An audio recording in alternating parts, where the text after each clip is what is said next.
देखो इसमें दिया है सिद्ध कीजिए कि √5 एक अपरिमेय संख्या है। अब देखो आपको पता होना चाहिए कि जो वास्तविक संख्याएं हैं वो केवल दो प्रकार की ही हो सकती हैं। एक तो होती है परिमेय संख्याएं और एक होती है अपरिमेय संख्याएं। तो परिमेय संख्याएं वो संख्याएं होती हैं जिनको हम p/q की फॉर्म में लिख सकते हैं। अब देखो अपरिमेय संख्याओं की डेफिनेशन वैसे स्पेशली इसकी डेफिनेशन नहीं है, बट ऐसे कह सकते हैं कि जिनको हम p/q की फॉर्म में नहीं लिख सकते हैं वो अपरिमेय संख्याएं हो जाएंगी। या ऐसे हम ये भी कह सकते हैं कि कोई भी संख्या अगर परिमेय संख्या नहीं है इसका मतलब वो संख्या क्या है, अपरिमेय संख्या है। ऐसे इनको शो किया जाता है।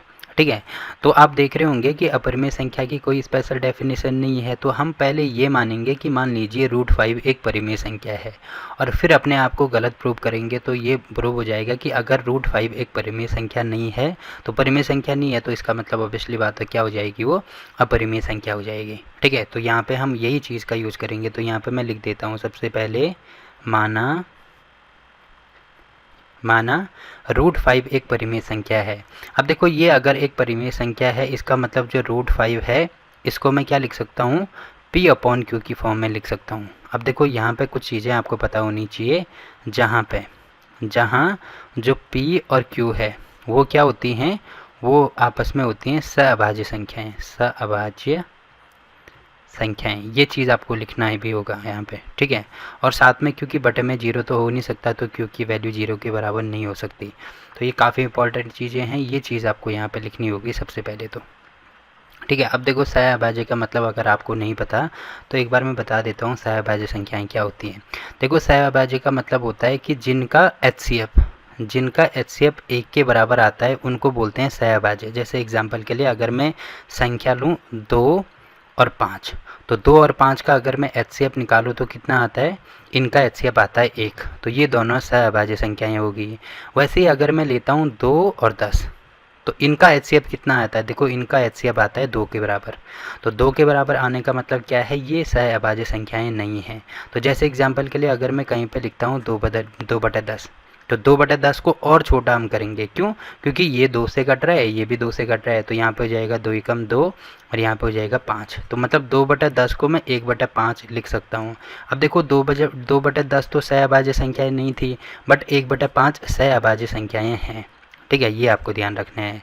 तो इसीलिए क्या करते हैं, इसको सहअभाज्य बोलते हैं। अब देखो इनका HCF कितना आ रहा है, इनका HCF 1 के बराबर आ रहा है। मतलब जो p/q वाली फॉर्म जो है उसको काट के हमने ऐसे बना दिया कि उसको और छोटा हम नहीं कर सकते हैं, लास्ट में ये सबसे छोटी फॉर्म है, तो p/q ऐसे लिया है हमने कि जो इनकी सबसे छोटी फॉर्म है। ठीक है, तो ये चीज़ आपके समझ में आई होगी। तो यहाँ तक हमने इसको कर दिया। ठीक है, अब आप यहाँ पे देख रहे होंगे कि यहाँ पे √5 बराबर p/q हो गया। अब क्या करेंगे, दोनों पक्षों का वर्ग करेंगे। तो यहाँ पे लिखेंगे दोनों पक्षों का वर्ग करने पर, तो यहाँ पे हो जाएगा ये √5, तो √5 का भी वर्ग हो जाएगा और बटे में p/q है तो इसका भी स्क्वायर हो जाएगा। ठीक है, अब आप यहाँ पे देखेंगे √5 है तो इसका स्क्वायर तो 5 होता है, बराबर अब p/q का होल स्क्वायर है तो स्क्वायर यहाँ पे भी होगा, यहाँ पे भी होगा, तो ये हो जाएगा p²/q²। ठीक है, अब इसको इधर लेके जाएंगे, इसको इधर लेके आएंगे तो देखो कोई फ़र्क नहीं पड़ेगा। इसका मतलब मैं लिख सकता हूँ q² बराबर हो जाएगा p²/5। ठीक है, तो इसका मतलब ये है कि जो 5 है, चूँकि यहाँ पे हमें दिया गया है कि जो 5 है वो p² को क्या करता है, विभाजित करता है। p² को 5 p² को विभाजित करता है। विभाजित करने का मतलब ये है कि देखो अगर p² का जैसे एग्जांपल के लिए p² की वैल्यू कोई नंबर होता है, जैसे मान लीजिए p² की वैल्यू लेता हूँ मैं 125। ठीक है, तो p² की जगह पे 125 हो गया और बटे में आ गया 5। तो अगर इसको सॉल्व करेंगे तो हमें यहाँ पे क्या मिलेगा, 25 मिलेगा। तो देखो वही चीज़ तो यहाँ पे लिखी गई है ना, सेम टू सेम वही चीज़ है कि अगर मैंने p² की वैल्यू 125 मान ली तो ये इसको ऐसे लिख सकता हूँ मैं, p² की जगह पर 125 हो गया, q² की जगह पर 25 है और बटे में है हमारे 5। मतलब ये ऐसे है, अगर मैं इसका वर्ग निकालूँ तो ये हो जाएगा 25 का वर्ग बटे में 5 बराबर 5 का वर्ग। तो आप देख रहे होंगे कि p की जगह पर यहाँ पे क्या है, इसको अगर इस रूप में लिखो तो यहाँ पे बराबर हो जाएगा ये 5 का स्क्वायर। तो देखो सेम टू सेम यही चीज़ है ना ये, कि q है यहाँ पे 5 है, स्क्वायर है, यहाँ भी स्क्वायर है, बराबर है, यहाँ भी बराबर है।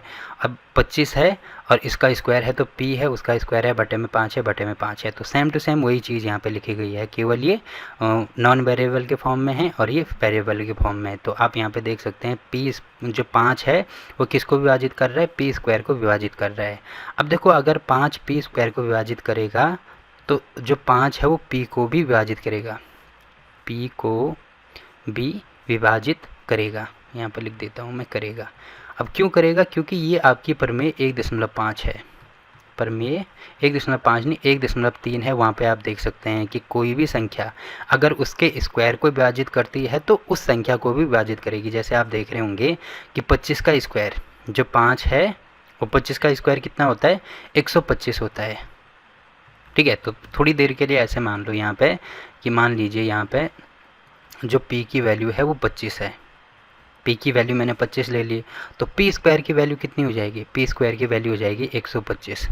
अब देखो जो 5 है वो p स्क्वायर को विभाजित कर रहा है, मतलब 125 भागा 5 हम करेंगे तो देखो पूरी बार विभाजित कर रहा है, तो 5 p को भी विभाजित करेगा, मतलब जो 5 है तो p 25 है तो 25 को भी पूरी बार विभाजित कर रहा है। तो आप देख सकते हैं यहाँ पे हमने इसका प्रूफ ले लिया। ठीक है, तो ये सारा रफ वर्क है, इसको नहीं करना है आपको, केवल ये करना है। तो ये कहाँ से आई, प्रमेय 1.3 से हमने यहाँ पे लिखा है। अब देखो p स्क्वायर अपॉन 5 करके हमें q स्क्वायर मिल रहा है। तो मान लीजिए हमें, क्योंकि अब 5 को विभाजित कर रहा है ना p, तो अगर मान लीजिए जो 5 है वो p को अगर विभाजित कर रहा है तो इसको विभाजित करके मान लीजिए m मिलता है।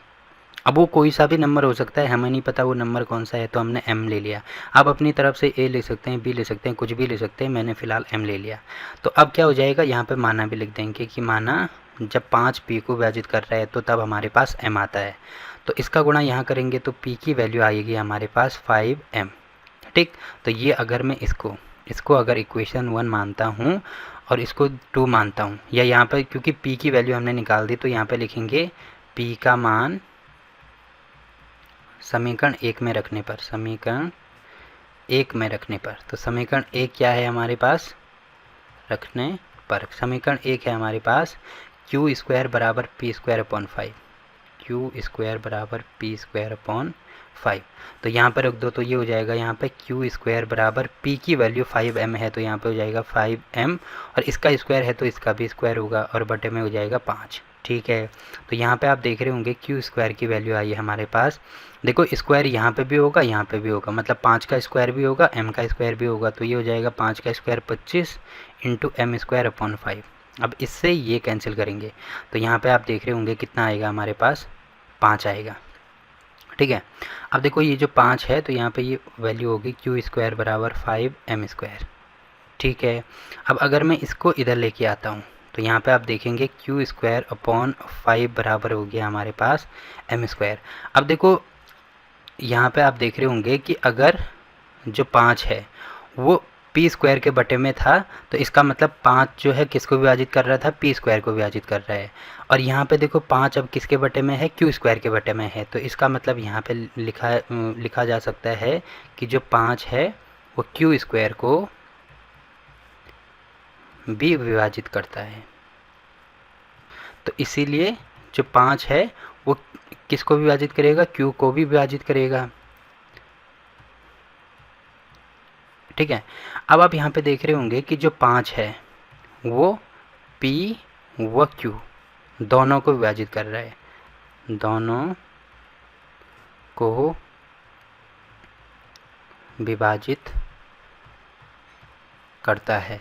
अब दोनों को विभाजित करने का मतलब क्या है कि p अपॉन q, देखो स्टार्टिंग में हमने p अपॉन q ऐसे माना था ना, तो 5 इसको भी विभाजित कर रहा है और इसको भी विभाजित कर रहा है। विभाजित करने का मतलब देखो कब विभाजित करेगा, जब p की वैल्यू कोई ऐसी हो कि जैसे एग्जांपल के लिए अगर p की वैल्यू अगर मैं 125 लेता हूँ तो q की वैल्यू मान लीजिए 25 है। ठीक है, तो कब विभाजित करेगा, क्योंकि 5 तब इसको भी करेगा विभाजित, इसको भी करेगा। तो आप देख रहे होंगे कि इन दोनों का जो HCF है वो एक के बराबर तो नहीं आ रहा है ना। 1 के बराबर क्यों नहीं आ रहा है, क्योंकि यहाँ पे दिया है कि जो 5 है वो दोनों को विभाजित कर रहा है, तो दोनों को विभाजित करने का मतलब यहाँ पे भी विभाजित करेगा, यहाँ पे भी 5 होगा और यहाँ पे भी कितना होगा, 25 होगा। तो आप देख रहे होंगे कि इनका HCF 1 के बराबर नहीं आ रहा है, ठीक है, क्यों नहीं आ रहा है? क्योंकि 5 दोनों को विभाजित कर रहा है। तो मैंने बोला था कि P/Q ऐसा होना चाहिए कि काट कूट के सबसे छोटा नंबर, मतलब ऐसा नंबर मिलना चाहिए जिससे कि हमारा HCF 1 आए। तो यहाँ पे HCF 1 तो नहीं मिल रहा है, क्योंकि 5 इसको भी विभाजित कर रहा है, इसको भी कर रहा है। तो यहाँ पे लिखेंगे इसीलिए जो P और Q है, इन दोनों का जो HCF है, इन दोनों का जो HCF है वो 1 के बराबर नहीं है। अब इनका HCF 1 के बराबर नहीं है, इसीलिए हम ये कह सकते हैं कि P व Q क्या नहीं है? सहअभाज्य, सहअभाज्य नहीं है। अब देखो, स्टार्टिंग में हमने ये माना था कि P और Q क्या है? P और Q क्या है? सहअभाज्य संख्याएं हैं, जबकि हमने यहाँ पे ये निकाल दिया कि ये दोनों सहअभाज्य नहीं है।